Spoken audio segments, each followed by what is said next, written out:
Voltando aqui.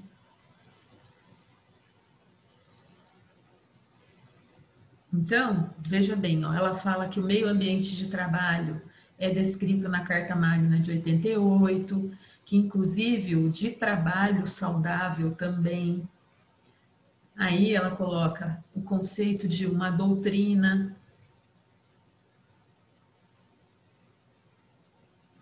Daí ela diz, analisado o meio ambiente de trabalho, pode-se observar doenças ocupacionais que podem surgir no home office, que poderão surgir devido ao meio ambiente, a forma como ele executa as atividades laborais. O teletrabalhador, ao exercer suas atividades fora do estabelecimento, não o exime de adotar, de cumprir normas de medicina e segurança no trabalho.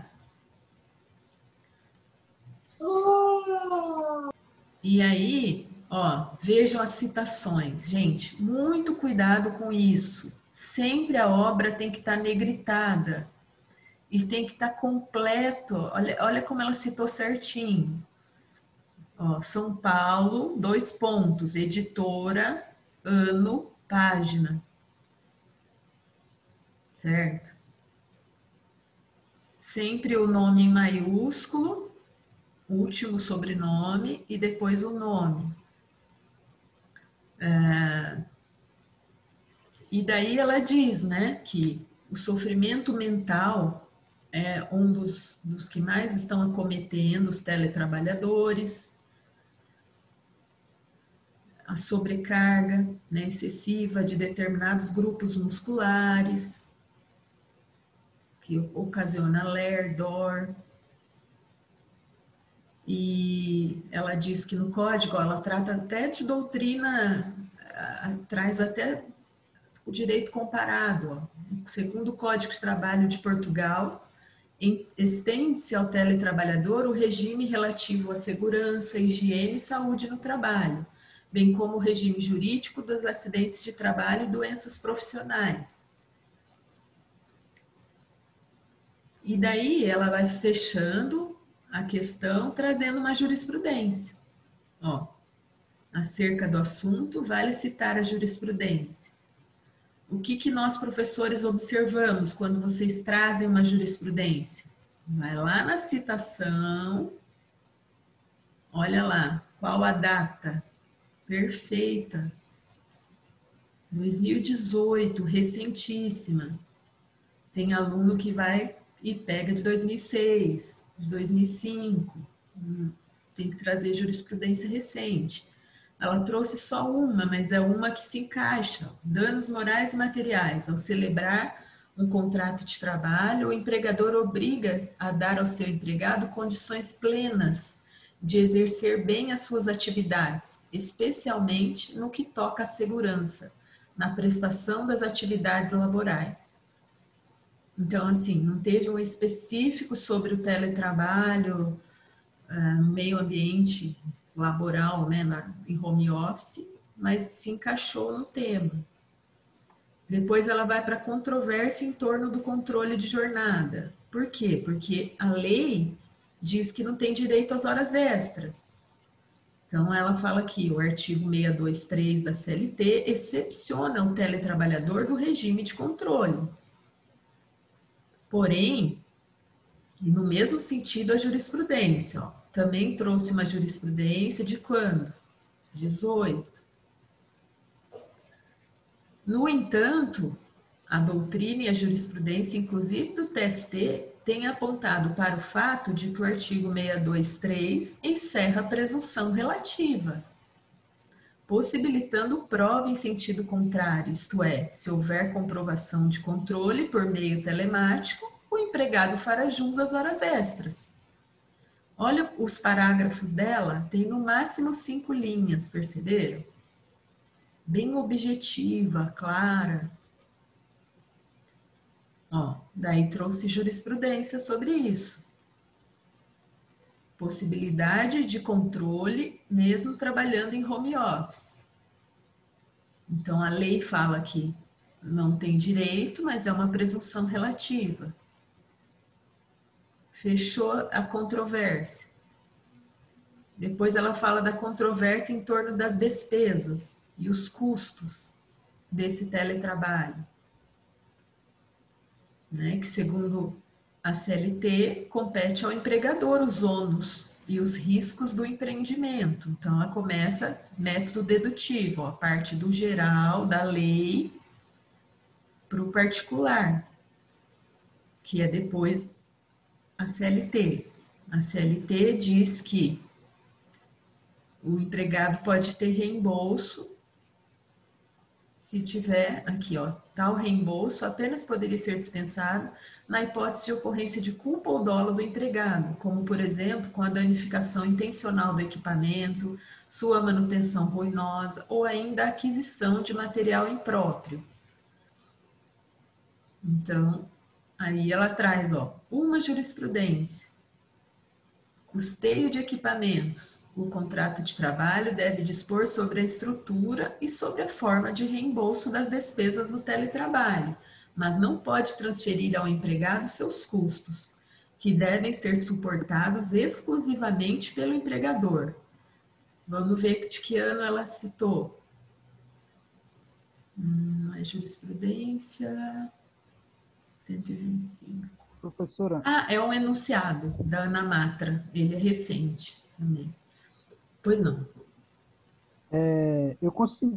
A senhora foi passando aí, e inclusive no pré-projeto, eu estava lendo, eu consegui notar que final de todos os tópicos que ela encerrava, ela dava a conclusão dela a respeito da posição das controvérsias. Isso. Nesse caso aí, não precisa, não é considerado plágio, se assim formos colocar. Você não precisa falar em todos os parágrafos de citações, não obrigatoriamente, não é isso? Não. A gente só recomenda não terminar sem colocar um comentário, você entendeu? Você citou uma jurisprudência ou uma doutrina, você tem que colocar. Entendi. Você encerra com a sua... Isso, com as suas palavras. Entendi. Com as suas palavras. O que você entendeu sobre essa jurisprudência citada, sobre a doutrina, é bem importante. O seu trabalho vai ficar bom. Também não é você encher de citações e não colocar as suas palavras, né? Então, ele tem que ser um misto disso, de citações e o que você entendeu a respeito. Aqui ela fecha, ó, independentemente das custas pagas pelo empregador, nenhuma delas pode integrar o valor da remuneração do empregado. E aí a última controvérsia, que é o direito à desconexão, né? Porque tem toda uma... Aqui fui eu que dei um pitaco, tá? Eu, como orientadora, dei a sugestão dela incluir esse subitem, tá? No capítulo 4, porque fala-se bastante no direito à desconexão no trabalho, mas daí ela foi atrás. Falei, Lilian, corre atrás. Aí ela foi atrás e achou um artigo desse Jorge Luiz Souto-Maior sobre isso, né? A importância do repouso, de estar desconectado do trabalho, e que muitas vezes o teletrabalhador vai ficar integralmente conectado à empresa. Ela foi destacando o que ele diz e faz o comentário dela, alguns comentários dela. Nessa redação, observa-se que o lazer faz parte dos direitos fundamentais do homem e, por isso, a desconexão ao trabalho é de suma importância. Quando você parafraseia, uma coisa que eu quero explicar para vocês, quando a citação é ipsis literis, ela vem recuada no 4 centímetros. Quando você parafraseia o doutrinador, você muda um pouco com as suas palavras, aí você não precisa recuar, entende? Você faz essa citação aqui no final do parágrafo. Pois não. Não sei se está dando para me ouvir, se a áudio aqui é complicado. Tá Essa sim. citação aqui, dessa do direito ao lazer aqui, ela estaria errada, né? Do ponto de vista que, pela norma, se ela tem mais de 3 linhas, ela não recebe as aspas ali, né? Se ela tem esse recuo, ela não tem aspa, né?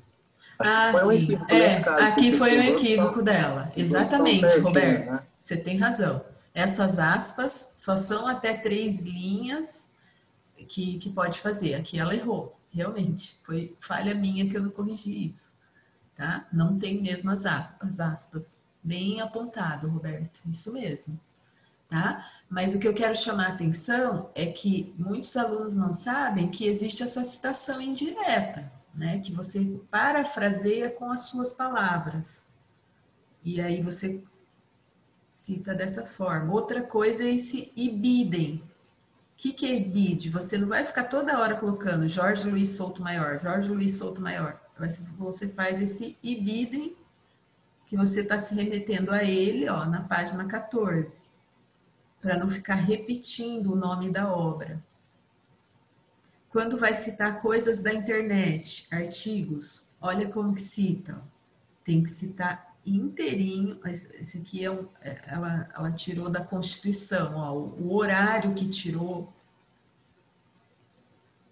né? Poderia até ter escrito aqui acesso em data tal, mas ela colocou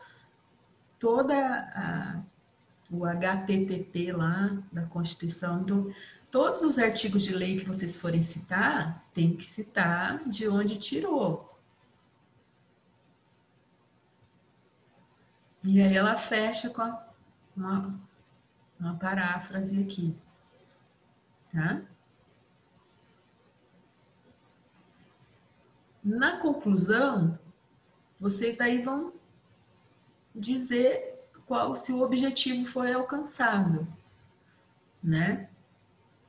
E aí, eu nem vou ficar lendo aqui, mas olha só, gente, as referências, tá? Tem referência de aluno que tem a coragem de entregar para nós, referência aqui, ó, só esses aqui. Vamos supor, 5. Não tem condição. Olha o tanto de curso que ela colocou, ó.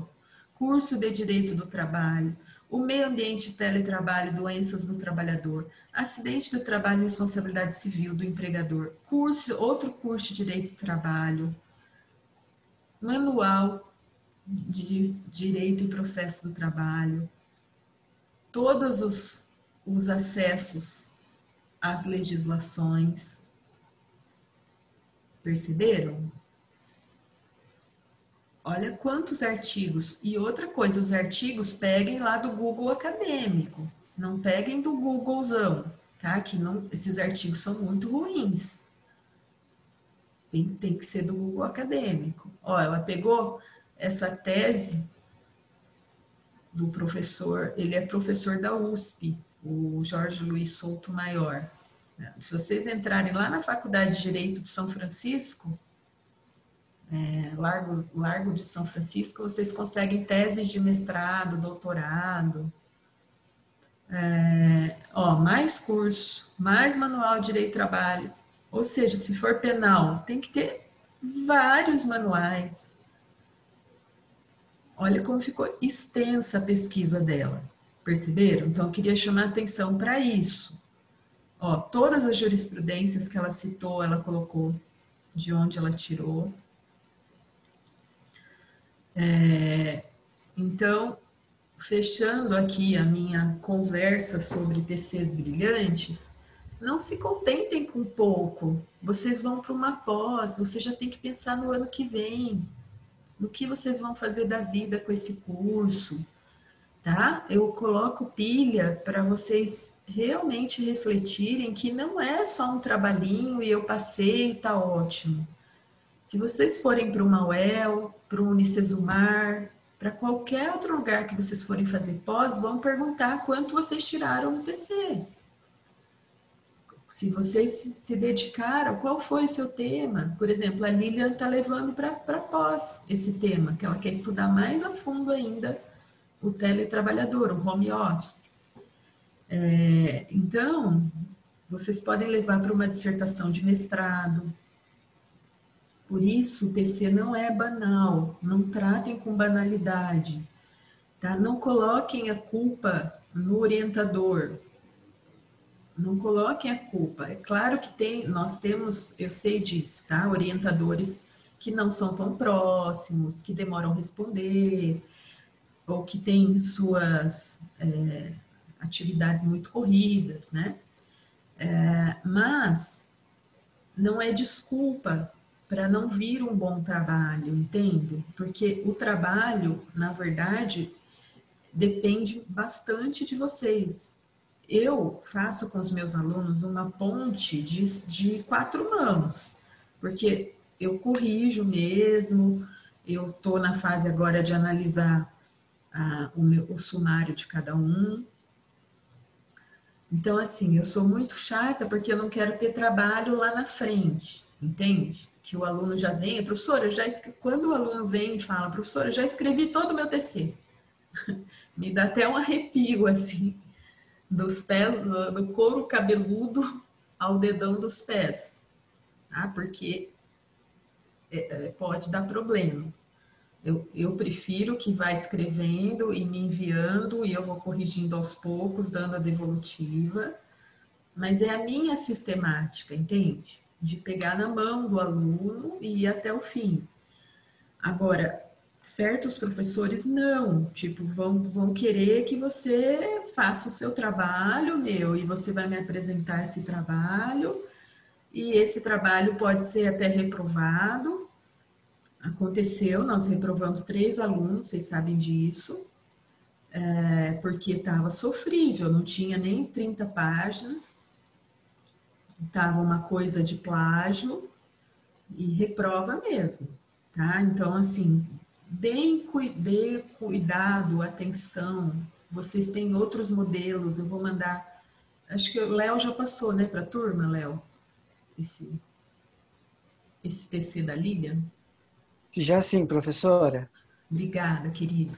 Então, assim, eu tô aqui, tá? Para o que vocês precisarem. Toda aula nossa eu vou dar uma dicasinha, porque dá para levar junto com o conteúdo sobre TCs brilhantes. Vocês vão ficar muito felizes, queridos. Vocês não imaginam quanto que vocês vão ficar felizes com 10, com 9,5. Às vezes, assim, a satisfação é tão grande que você fala, nossa, esse aqui é o meu trabalho, é o meu filho e tal. Eu realmente dei o meu melhor. Se envolvam, tá? Se o tema, deixa eu falar uma coisa para vocês, para fechar esse assunto. Se o tema você não gosta direito, você não tá muito, assim, gostando dele, já desiste agora desse tema, já pula para outro. Tá bom? Porque é importante que vocês amem o tema. É muito importante essa paixão pelo tema para que saia um bom trabalho. Porque se for qualquer tema, foi um tema aí que a professora sugeriu, que eu nem sabia por onde começar, aí, tipo assim, a chance de sair ruim é grande, tá? Então, eu estou aqui para apoiá-los no que precisarem.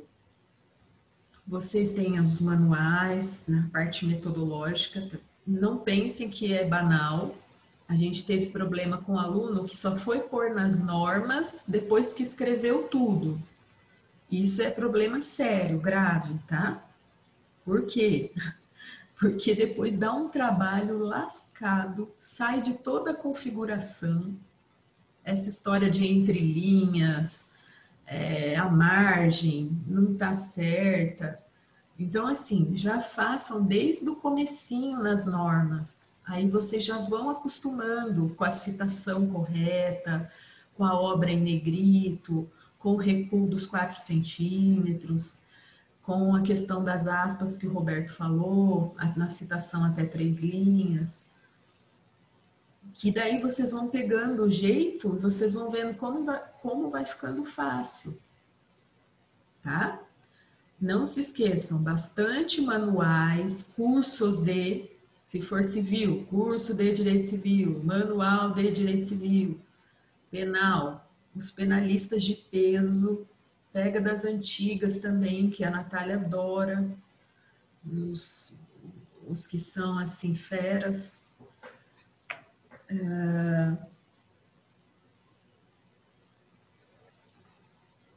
Teve um trabalho, gente, de penal, que a Lígia apresentou.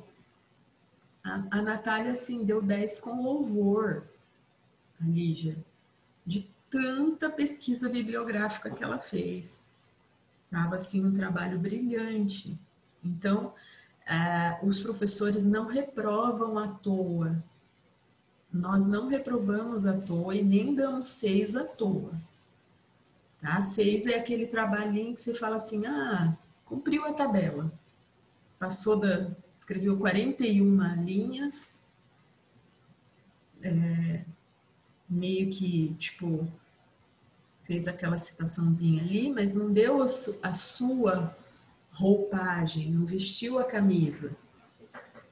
Então, as notas vão ser justas conforme vocês vestirem a camisa do seu tema. E vão surgindo, pode acontecer isso que foi comentado, né, de mudar, de repente, ali, acrescentar um item ou outro, não tem problema nenhum. O que não pode é modificar completamente o sumário. Vamos supor, vocês escreveram metade, aí vai mudar completamente o sumário, vai ficar complicado, porque a mudança do sumário, de repente, no meio do trabalho, vai ensejar, talvez vai desconectar, sabe? Não vai ter a conexão com o resto. Então, o sumário é muito importante no início para mostrar onde você vai querer chegar, lá no capítulo 5, onde você vai querer chegar com o seu trabalho. E recorte jurídico, gente, porque tem gente que faz um sumário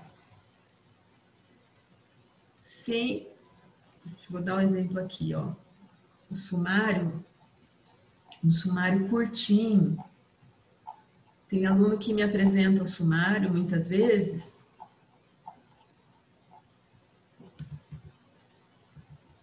Opa, peraí. Ó, um sumário que chega aqui e não tem mais nada. Tipo, chega no 1.3, professora, acabei, não sei mais o que eu vou escrever. O sumário dela, vejam, tá bem recortado, ó. Bastante coisa.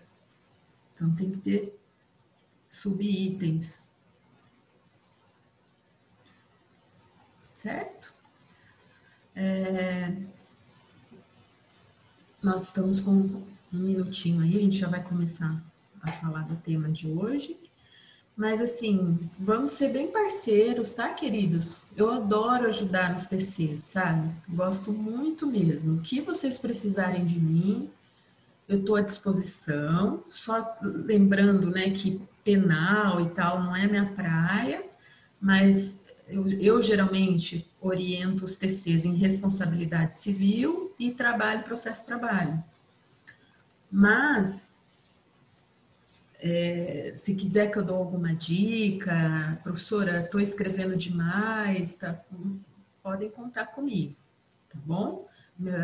Já aconteceu, né? Meu orientador não via